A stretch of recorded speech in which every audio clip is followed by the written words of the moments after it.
The guys at Motley Fool, they've been around a while.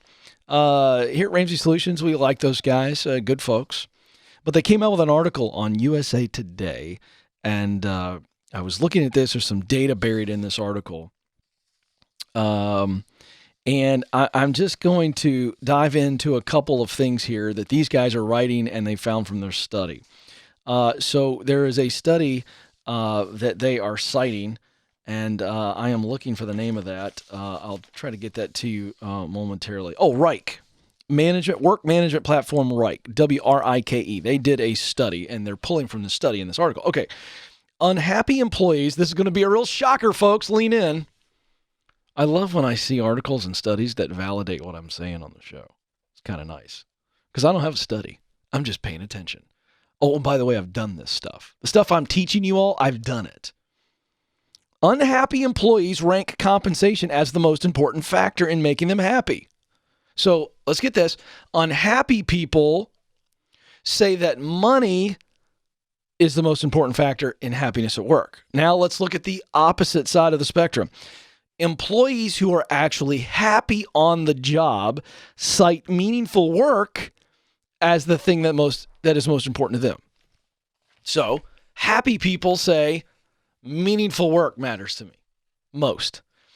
Unhappy people at work go, compensation matters most to me. Now, I see this and I just chuckle because I go, well, that makes total sense. I could have told you. I could have saved you a lot of money. Because if there's no reason for being at the job, then the only thing it becomes for you is a paycheck. That's it. Now, I'm all for paychecks. As Dave Ramsey has said 100,000 times, your personal income is your greatest wealth building tool. But here's the deal. If you're miserable and the misery or the frustration or just plain old blah is attached to your paycheck, it's not going to have the same effect. Now listen to this. 58% of happy employees, these are the people who, again, happy people on the job are saying, the work needs to matter to me. That's what matters most. 58% of happy employees claim they've taken a pay cut to snag a more fulfilling, meaningful role. Folks, did you catch the number? 58% said, I have gone backwards financially in order to do work that is more fulfilling and meaningful. Are these people nuts? Are they stupid? Are they crazy? No. I'll get to the rest of that sentence, why I believe it's no, in a moment. Now, this was really interesting, Joe. I would not have guessed this, Madison. Men are more likely to trade pay for happiness than women. I got to tell you, this was the part of the study that I was a little bit like, oh, okay.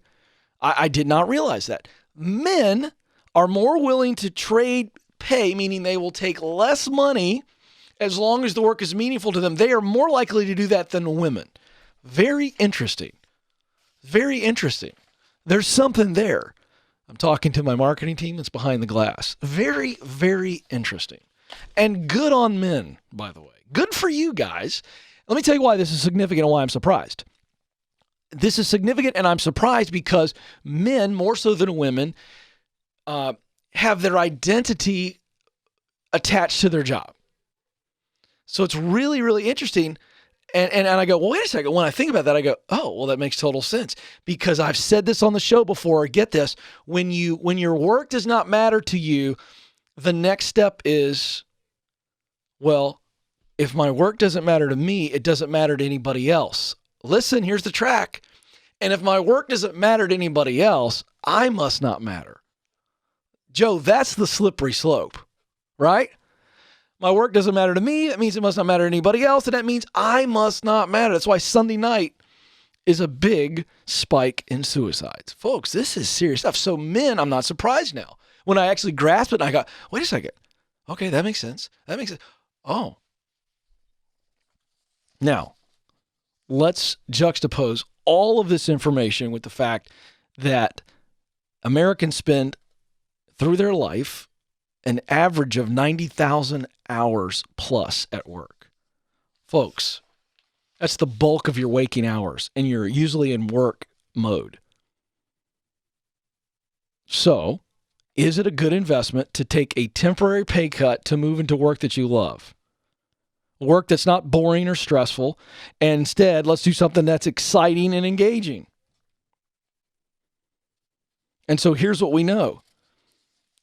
Dave Ramsey, every day of the week, has people, sometimes 3 per hour on his 3 hours, 1 per hour on his 3-hour show, has people do their debt-free scream.